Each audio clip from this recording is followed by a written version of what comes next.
اللہ تعالیٰ کی قدرت وعدوں کے ساتھ اور وعدے حکموں کے ساتھ ہیں. بس جس چیز پر وعدہ ہے اللہ کو وہ پیش کر دو، جس پر وعدہ ہے وہ پیش کر دو. آپ نے سنا ہوگا 3 آدمی غار میں داخل ہوئے، 3 آدمی غار میں داخل ہوئے اور چٹان سرکی اور راستہ بند ہو گیا. ان تینوں نے کہا موت سے بچنے کا کوئی راستہ نہیں ہے، مرنے کے لیے تیار ہو جاؤ، لیکن بات یہ ہے کہ اگر چاہتے ہو کہ اللہ رب العزت براہ راست اپنے حکم سے اس شیطان کو ہٹا دے تو اس کے علاوہ کوئی راستہ نہیں ہے کہ تم اپنی زندگی کے نیک اعمال جو تم نے محض اللہ کے لیے کیے ہوں، جس میں تمہارا اپنی ذات کا کوئی نفع نہ ہو، تم نے محض اللہ کے لیے کی، یا تم نے کسی کے ساتھ احسان کیا ہے جس میں تمہارا اپنا کوئی ذاتی مفاد نہیں تھا، کوئی ذاتی فائدہ نہیں تھا، ایسے اعمال اللہ کے سامنے پیش کرو.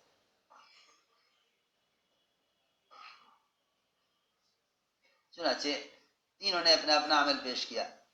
ایک نے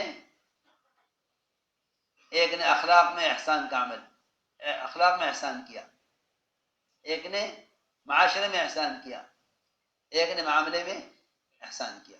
یہ بھی عجیب بات ہے کہ اس قصے کے اندر نماز کا، روزے کا، حج کا، ذکر و تلاوت کا کوئی عمل نہیں ہے. پہلے نے عمل پیش کیا کہ میرے بوڑھے ماں باپ، میں ان سے پہلے اپنے بچوں کو دودھ نہیں پلاتا تھا، سب سے پہلے والدین کی خدمت کرتا، پہلے انہیں دودھ پلاتا، اس کے بعد اپنی اولاد کو، بیوی بچوں کو. ایک مرتبہ مجھے جنگل سے واپسی میں دیر ہو گئی، والدین سو چکے تھے، میں سوچتا رہا کہ انہیں نیند سے اٹھاؤں تو مشکل ہے، اور بچے بھوکے ہیں، وہ تقاضا کر رہے دودھ کا، تو والدین سے پہلے ان کو کیسے پلاؤں. کہتے ہیں کہ میں ساری رات دودھ کا پیالہ لے کر ان کے سامنے کھڑا رہا، ساری رات. صبح ہو گئی، والدین سوتے رہے، میں دودھ کی پیالہ لے کر کھڑا رہا، میرے بچے بھوک سے بھڑکتے رہے. دیکھو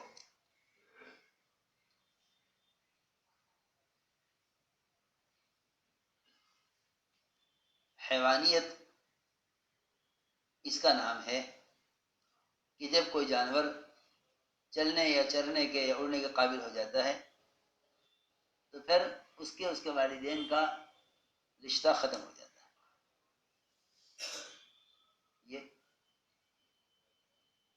یہ حیوانیت ہے.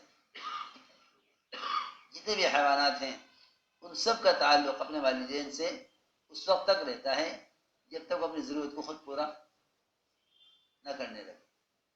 جب اپنی ضرورت کو پورا کرنے پر آ جاتے ہیں تو ان کا ان کے والدین سے رشتہ بالکل ختم ہو جاتا ہے، وہ اجنبی ہو جاتے ہیں. یہ حیوانیت ہے، یہ حیوانیت ہے. یہ حیوانیت انسانوں میں داخل ہو رہی ہے کہ اس وقت تک تعلق رکھتے ہیں جب تک ان سے اپنی ضرورت پوری ہوتی ہے. جب یہ خود اپنی ضرورت کے کفیل ہو جاتے ہیں تو پھر والدین ان پر بوجھ بن جاتے ہیں. ایک صحابی نے عرض کیا حضور اکرم صلی اللہ علیہ وسلم سے کہ میں اپنی والدہ کو 9 میل ایسی زمین پر لے کر چلا ہوں، اپنی پیٹھ پر اپنی والدہ کو 9 میل ایسی زمین پر لے کر چلا ہوں کہ وہ زمین اتنی گرم تھی کہ اگر اس پر گوشت کا کچا ٹکڑا ڈال دیا جاتا تو پک کر کھانے کے قابل تیار ہو جاتا. اتنی گرم زمین تھی. میں اس پر اپنی ماں کو 9 میل اپنی پیٹھ پر لے کر چلا. تو نے پوچھا کہ میں نے ماں کا حق تو ادا کر دیا، ماں کا حق ادا ہو گیا. میں کہ ماں کا حق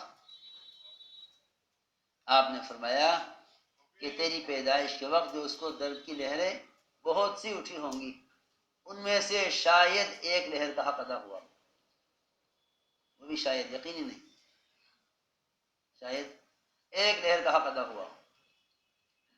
تیری پیدائش کے وقت جتنی درد کی لہریں اس کو اٹھی تھی اس میں سے شاید ایک لہر کا حق ادا ہوا، یہ فرمایا کہ جتنی درد کی لہریں اس کو اٹھی اس میں شاید ایک لہر کا حق ادا ہوا، یہ ماں کا حق۔ چنانچہ وہ فرماتے ہیں کہ اے اللہ، اگر میں نے یہ عمل تیری رضا کے لیے کیا ہے کہ میں صبح تک دودھ کا پیالہ لے کر کھڑا رہا تو چٹان ہٹا دے۔ چٹان سر کی، لیکن کوئی نکل نہیں سکا۔ دوسرے نے عمل پیش کیا، اے اللہ، میرے یہاں ایک مزدور نے مزدوری کی، پھر وہ اپنی مزدوری چھوڑ کر چلا گیا، معمولی پیسے تھے، میں نے اس کے مال سے مال تیار کیا الگ، وہ ایک مدت کے بعد آیا، اتنی مدت میں اس کا مال بہت بڑھ گیا، اس کا مال بہت بڑھ گیا۔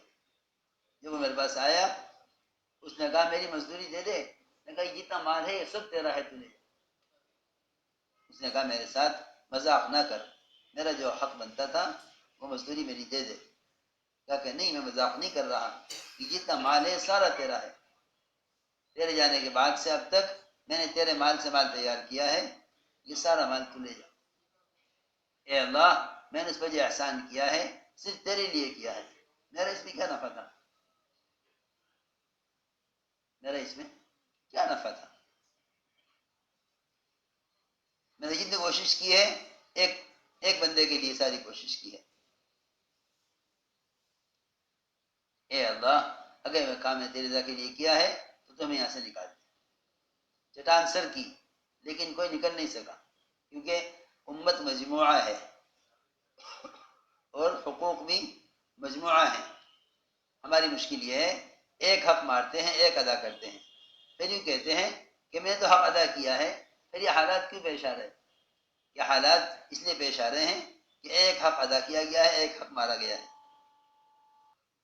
چنانچہ تیسرے نے عمل پیش کیا کہ اے اللہ، میری چچا کی لڑکی تھی جس سے مجھے انتہائی محبت تھی، میں اسے خلوت چاہتا تھا، وہ تیار نہیں ہوتی تھی،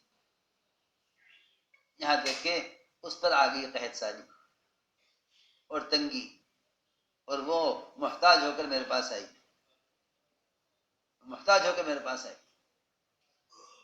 اسے اپنی حاجت اور اپنے فقر کی تنگی کی شکایت کی۔ میں نے کہا کہ میں تجھے 120 دینار دوں گا سونے کی اشرفیاں، مگر شرط یہ ہے کہ میرے ساتھ خلوت اختیار کر۔